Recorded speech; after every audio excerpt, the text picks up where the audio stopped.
Item 8Y is a presentation on the Convention Center project. Mike Mize is here.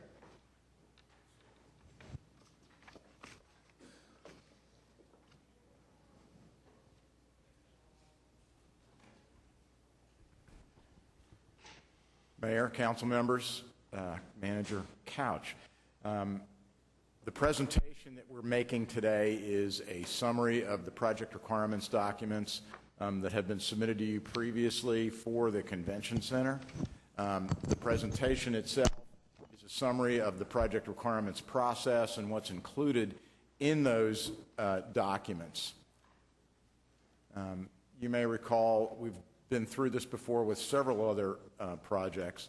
There are two primary purposes for the project requirements documents. That's to provide guidelines for architects and engineers who are engaged to provide architectural and engineering services for those projects, and to provide a summary of the project for the MAPS 3 citizens subcommittees and advisory board.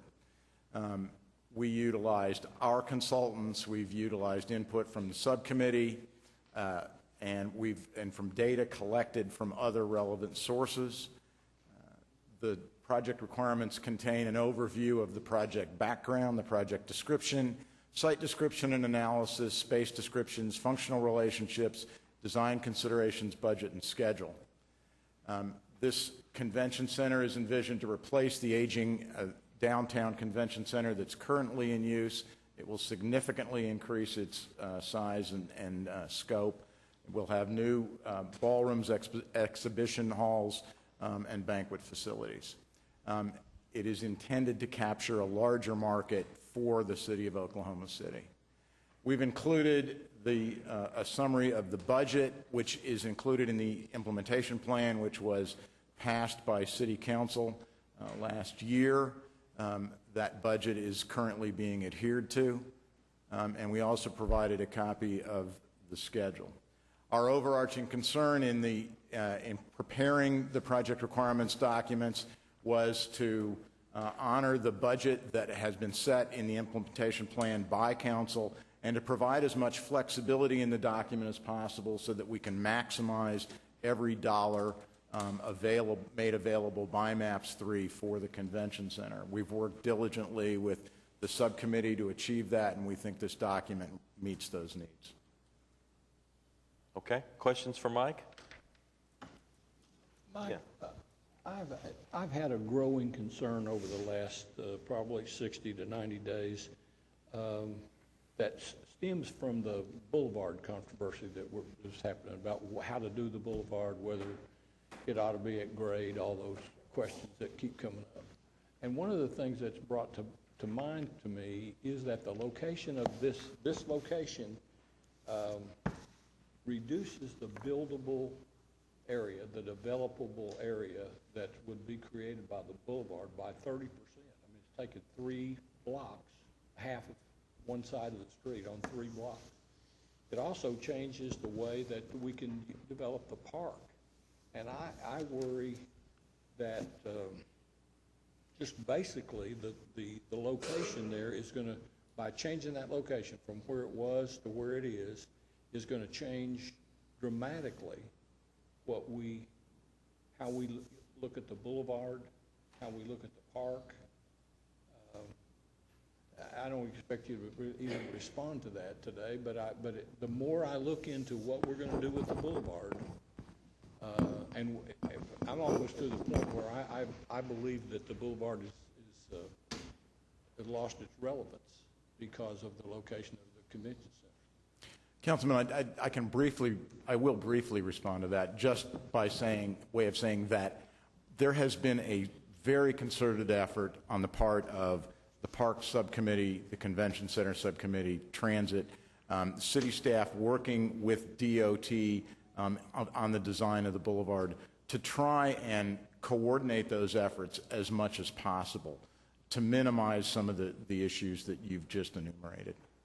But just as I look at all the different things that fell in place as a result of moving the convention center from where we had originally kind of watercolored it in to this location, I just see things changing with regard to the way the transit's routed, with regard to everything. And I, for one, had no indication, that's my own fault, but I didn't really look at all the different things that would have to change as a result of moving that convention center site.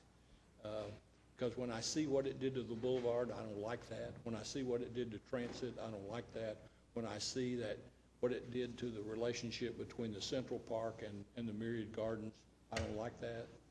And that's just me. But as I start to work through it, it troubles me.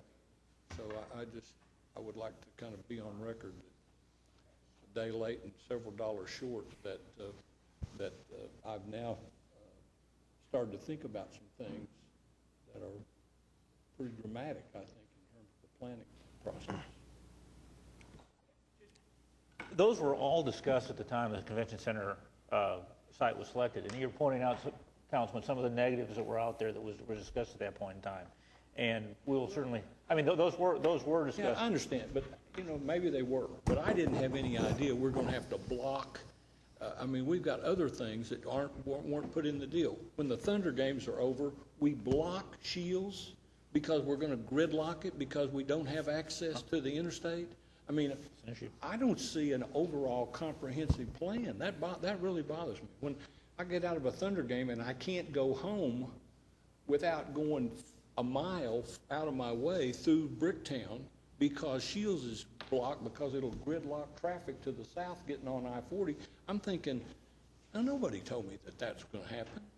I mean, so maybe everybody else knew that. Maybe we all knew that we're going to gridlock I-40 when we did it the way we did it. Maybe everybody else knew that we were going to change the route of the transit and add miles, worthless expenditure, in my opinion, when we ought to be going someplace else with the transit thing rather than having to go an additional place. That we're going to cut off the park from the park. Maybe everybody else knew that. I mean, I'm willing to admit that I'm the only one that doesn't understand anything up here, but I didn't understand that. And I'm not sure everybody understood the full impact of all those different things, all those little blocks that fell in place when we moved that convention center. That's all. I don't want to get into it because I'm not sure where I am on it yet. But as I start to look at it, I'm troubled by that. We've shared this before. I think I will make one point that I think is relevant, though, Pete, because those discussions did go on, but there's two things. The convention center, there's a vision that the boulevard frontage of the convention center could actually be a retail corridor. It could be coffee shops. It could be a newspaper stand. It could be something along there to make it look like a boulevard. The other one is if the convention center is not there, that property is still privately owned, and whatever they build is going to be just as bad, if not worse, than what the convention center was, because that site wouldn't necessarily be an open, contiguous addition to the park, because the private ownership of that, they would welcome the ability to put something on that very prime piece of property right there, and you're going to end up having the same things with that building that you'd have with the convention center. So to say that they weren't discussed, I think, is they were, and it was kind of the lesser of two evils as they went down through there. Okay. All right, well, let's have a motion then to approve the resolution to move the project forward. All right, Mike, thanks for coming in. Thank you. Cast your votes. Passed unanimously.